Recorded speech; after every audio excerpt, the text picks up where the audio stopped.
Pessoal, aqui é o professor Edivaldo de Arte. Hoje nós iremos terminar o nosso assunto de barroco, falando sobre o barroco no Brasil. Eu mais uma vez vou pedir desculpa para vocês, se vocês ouvirem alguns sons externos que atrapalhem, latido de cachorro, batida, tá bom?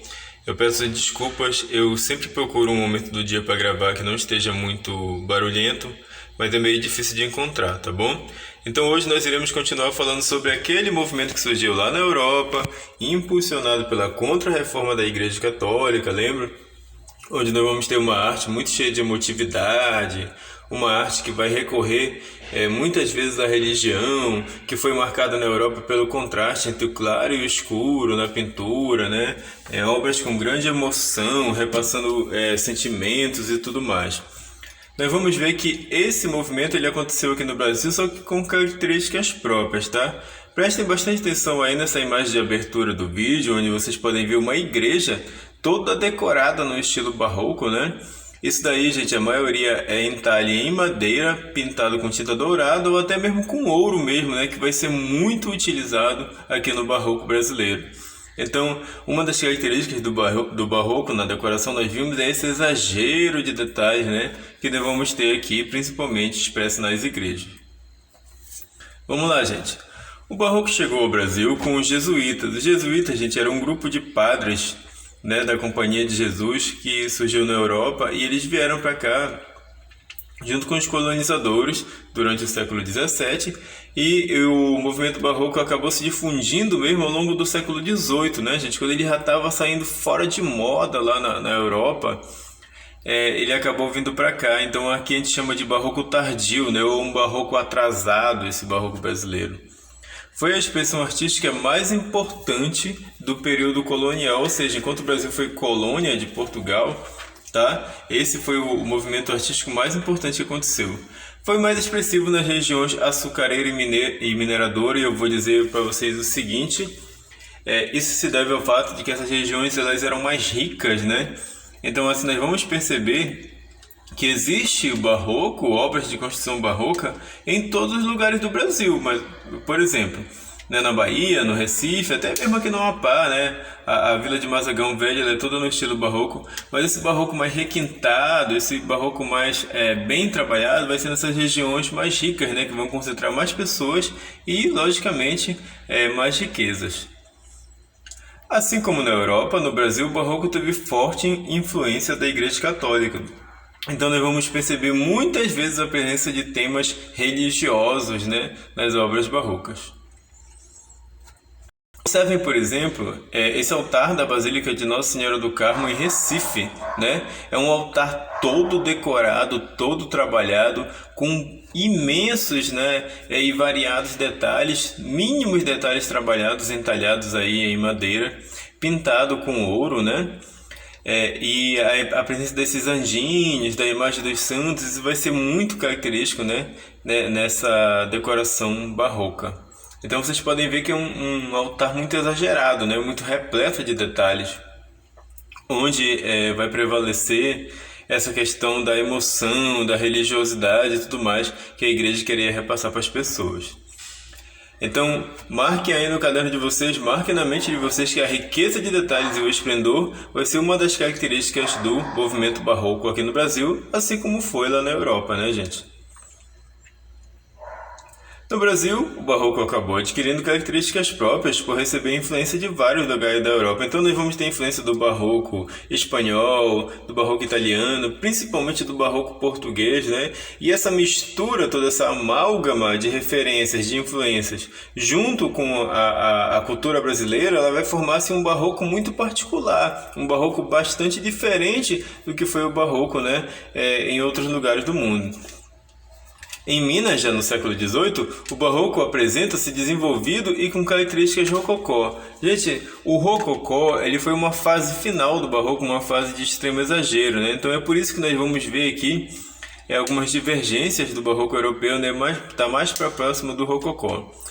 A maior parte das obras concentram-se em igrejas, por quê? Porque era um movimento, mais uma vez que eu digo, influenciado pela Igreja Católica. Olha aqui, gente, o interior da igreja de São Francisco, em Salvador. Gente, olha só como é lindo, olha só como é rico de detalhes. Olha só quantos entalhes, né? Vocês podem ver que o movimento barroco ele não gostava de deixar detalhes em branco, né? Principalmente no interior das igrejas, os detalhes vão ser muito trabalhados, né? A decoração vai ser muito exagerada, muito forte, muito sobrecarregada, mas isso, mais uma vez, eu ressalto para vocês, é para realçar essa questão do sentimento, da emoção quando a pessoa entra na igreja, né? Ela tem que parecer que a igreja ela é uma prévia do céu, né? Então, por isso que há muito dourado, muita luz, muito ouro, né? Dessa decoração barroca. Interior da Igreja da Ordem Terceiro de São Francisco da Penitência, no Rio de Janeiro. Mais uma vez vocês vão ver aí que é uma presença muito forte da cor dourada, né? Que vai ser uma cor muito marcante para o barroco. E às vezes, como eu falei para vocês, eles chegavam a derreter ouro, né? E usá-lo como tinta, misturá-lo com tinta para fazer a pintura desses detalhes entalhados em madeira. Então, assim, sempre o interior das igrejas barrocas vai ter esse ambiente aí totalmente dourado. Por fora, gente, vocês vão perceber que as igrejas barrocas elas são um pouquinho mais discretas. Eu tinha até, inclusive, falado isso lá na aula anterior, né? Mas nem por isso elas deixam de ser bonitas, né? Belas aí, como as igrejas gêmeas na Praça de Minas Gerais, na Praça Minas Gerais, em Mariana, né? Que se localiza na cidade de Minas Gerais. Vocês devem lembrar dessa cidade aí. Em 2018 houve aquela quebra da barragem lá, né? Infelizmente essa cidade ficou abaixo da lama, de camadas e camadas de lama lá. Foi uma situação bem triste para o Brasil naquele momento. A fachada da igreja de Nossa Senhora do Carmo. Essa igreja aqui, gente, ela foi projetada pelo Manuel Francisco Lisboa, que é o pai do Aleijadinho, que é um dos principais artistas que a gente vai hoje, tá? Mais uma vez aquela questão que vocês vão ver, tá? E vão ver uma presença de uma parte branca, os detalhes dourados e detalhes azuis, como vocês podem ver é um certo padrão, tá? Nas casas barrocas que tem em Mazagão Velho aqui, elas são geralmente casas com fachada branca, né? E alguns detalhes em azul. Olha aqui, gente, o Aleijadinho. Ele é um dos artistas assim mais marcantes do barroco nacional, não tem como negar isso. Ele é filho de um mestre de obras português, né, que foi o Manuel Francisco Lisboa. Mais uma vez ressalto, foi o cara que projetou esta igreja aqui, né? Então ele era filho dele com uma escrava. E nessa época, gente, era uma coisa complicada. Vocês podem perguntar aí para professores de história, de sociologia de vocês, como é que era essa questão da pessoa não ser nem escrava e nem portuguesa, né? Então, assim, ela era uma pessoa de certo modo rejeitada na sociedade, tá bom? Desenvolveu na idade adulta uma doença grave, degenerativa, que dificultava o seu trabalho. Os instrumentos de trabalho passaram a ser amarrados ao seu corpo. Essa doença, gente, que ele desenvolveu, né, que é o que seja a hanseníase, chamada antes de lepra, ela faz cair partes do corpo. Então, praticamente as pontas dos dedos do Aleijadinho, elas caíram todas. Ele não conseguia mais segurar as ferramentas na mão. Tá? Então os seus auxiliares amarravam, né, as ferramentas nos seus braços, na sua mão, para ele conseguir desenvolver o seu trabalho. Mas vejam só, gente, uma coisa aqui. Ainda assim, o Aleijadinho ele vai conseguir desenvolver um trabalho, às vezes até muito melhor, diante dele ter desenvolvido a doença, tá? Isso daqui eu só estou mostrando para vocês, é a fachada da igreja de São Francisco de Assis, em Ouro Preto. Ele também, além de escultor, ele foi arquiteto, viu, gente? Então ele vai arquitetar algumas igrejas. Mas nós vamos conhecê-lo principalmente como escultor. E é como escultor que ele vai entrar para a história da arte brasileira. O equilíbrio das suas obras que antecedem a sua doença, ou seja, aquelas obras que ele fez antes de pegar essa doença degenerativa, ele tentava fazer uma coisa meio equilibrada, né? Tudo, mas isso vai ser deixado de lado, gente. Ele vai entrar para valer no barroco, né? Então ele vai dar lugar a um tipo específico de expressionismo, ele vai se expressar muito e as suas obras também vão ser muito expressivas depois que ele tiver essa doença, né? Então a marca registrada para a gente reconhecer mesmo a obra do Aleijadinho vão ser essas obras que ele fez depois dele ter desenvolvido essa doença. Por incrível que pareça, são obras consideradas por muitos especialistas como obras mais incríveis do que as obras diante da doença, né?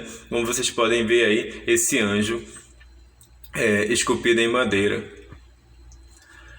Gente, o Aleijadinho ele vai fazer uma sequência de esculturas representando a Via Sacra, né, gente? Que é aquele caminho de Cristo carregando a cruz até o Calvário e até o momento em que ele é crucificado. E essa daí é uma das obras que está lá em Congonhas, em Minas Gerais, que é Cristo carregando a cruz. Percebam, gente, a forma expressionista como o Aleijadinho representa suas figuras. Eu tenho até um detalhe aqui, né, para mostrar para vocês. Percebam como são as dobras, né, essas dobras angulosas da veste de Cristo. O cabelo encaracolado, esses olhos afastados, um nariz afinado, entre as sobrancelhas parece que vai ter um V. Essas são características muito próprias assim da obra do Aleijadinho, que vão se repetir em muitas de suas obras, como vocês podem ver aqui, ó, outra imagem do Cristo aqui, aceitado, né, com a sua coroa de espinhos, o sangue escorrendo. E vocês vão ver a veste com as dobras angulosas, o cabelo encaracolado, até mesmo a barba de Cristo está com as pontinhas encaracoladas, né, enroladinhas. Esse formato de V entre as sobrancelhas e os olhos muito afastados, o nariz fino. Essas características vão se repetir em vários personagens do Aleijadinho e vai formar-se uma marca registrada, uma identidade própria dele como escultor. A escultura era a sua principal expressão, embora tenha algumas passagens pela arquitetura, como eu já falei para vocês. Ele projetou algumas igrejas também, né? Os principais materiais utilizados eram a madeira, ele vai esculpir bastante madeira, como essas obras que eu mostrei aqui para vocês, tá? Da Via Sacra. E também em pedra sabão, viu, gente? A pedra sabão, não pense que é uma pedra mole como sabão, né? Ela tem o aspecto de um sabão, aquele aspecto cheio de pintinhas assim. Ele vai esculpir diversas esculturas, né, nessa pedra sabão, como a escultura do profeta Abdias, que vocês podem ver aí, que está na frente da igreja de Bom Jesus do Matozinhos em Congonhas. Gente, todos esses profetas aqui, ó, essas estátuas, essas esculturas na frente da igreja foram feitas aí pelo Aleijadinho, tá?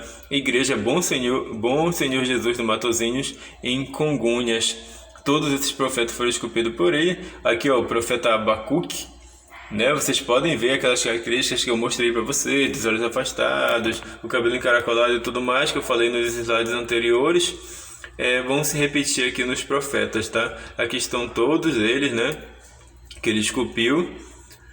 Todas as esculturas dos profetas são feitas em pedra sabão, né, que é uma pedra que resiste ao tempo. Não daria para ele fazer uma escultura em madeira, né, para ficar do lado de fora da igreja e ia deteriorar muito rápido. Nós não iríamos ter mais o trabalho dele hoje, tá? Então, quando é uma escultura interna, geralmente ele faz em madeira. Quando é externa, em pedra sabão. Vamos em frente. O fervor religioso da época dominou os temas da arte de Aleijadinho, tá, gente? Então vocês vão ver que vai se repetir essa questão da temática religiosa, né, que tinha na Europa, aqui no Barroco brasileiro. Mais uma vez, gente, uma amostra, né, de passagens da Via Sacra. Essa é aquela que Jesus estava orando lá no monte, no Jardim das Oliveiras, e os discípulos dele dormiram, né? Ele pediu para eles vigiarem com ele, mas eles acabaram dormindo. Essa é uma passagem bíblica, então, que mostra isso. Mais uma vez, cheio de expressividade, né, gente? Esses gestos, essa forma dele representar o rosto, uma coisa muito característica desse artista chamado Antônio Francisco de Lisboa, conhecido como Aleijadinho.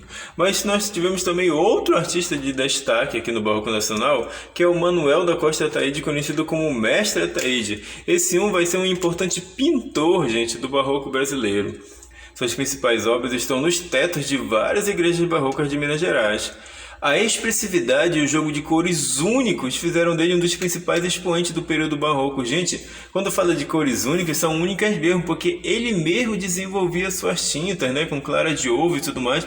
Ele vai desenvolver um tom de azul, que vai ser muito característico dele, não vai ser encontrado, né, em outros lugares do mundo, né, porque ele vai criar essa sua tinta aqui. E nós vamos ver muitas das obras dele, gente, em tetos de igreja, com esse trabalho de perspectiva, de ilusão, de ótica, de profundidade que nós estamos vendo aí no teto da igreja de São Francisco de Assis, em Ouro Preto. Esses tetos, gente, eles geralmente são feitos em madeira. Vocês vão perceber que em todos praticamente dá pra gente ver as tábuas da madeira, as ranhuras das tábuas, né? E vai ter um trabalho gigante, né, gigantesco para manter isso daí até hoje, viu, gente? Os restauradores, eles têm assim um trabalho muito grande, muito forte, um trabalho muito importante para manter essas obras para que nós consigamos vê-las até hoje.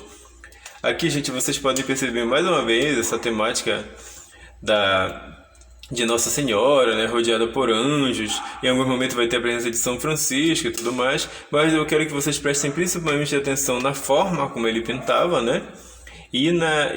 No material da superfície, que é a madeira. Vocês sempre vão ver as tábuas de madeira. Aqui tá bem específico as tábuas, até mesmo os pregos nós conseguimos ver.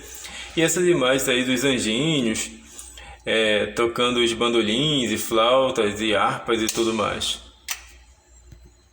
Mais uma vez, né, gente, esse detalhe aqui mostra São Francisco de Assis aí com os anjinhos e tudo mais. Essas vão ser características que vocês podem perceber, gente, que vão se repetindo certos padrões, tanto na arte do Aleijadinho quanto aqui do Mestre Ataíde. Então vai ser até fácil, né, de descobrir quais obras foram feitas por esses artistas. Em seus trabalhos, o Mestre Ataíde usava cores vivas e puras, típica das obras barrocas daquela época, focando principalmente no azul, que eu falei para você que ele acabou desenvolvendo o azul muito próprio, né? No vermelho, o branco, o sépia, o amarelo e o marrom. E nós vamos ver que ele tem um grande conhecimento de perspectiva, como vocês podem ver nesse desenho ao lado, né? Dá a ideia, a ilusão de ótica de que essa coluna ela é de fato real, né? Parece que ela está realmente aí, mas isso é um desenho técnico aí do Mestre Ataíde. Mais alguns detalhes, como eu falei, sempre vai aparecer a madeira, né, nas obras dele. Mais um teto de igreja aí pintado pelo Mestre Ataíde. E nós finalizamos aqui, agora vamos para o Google Classroom.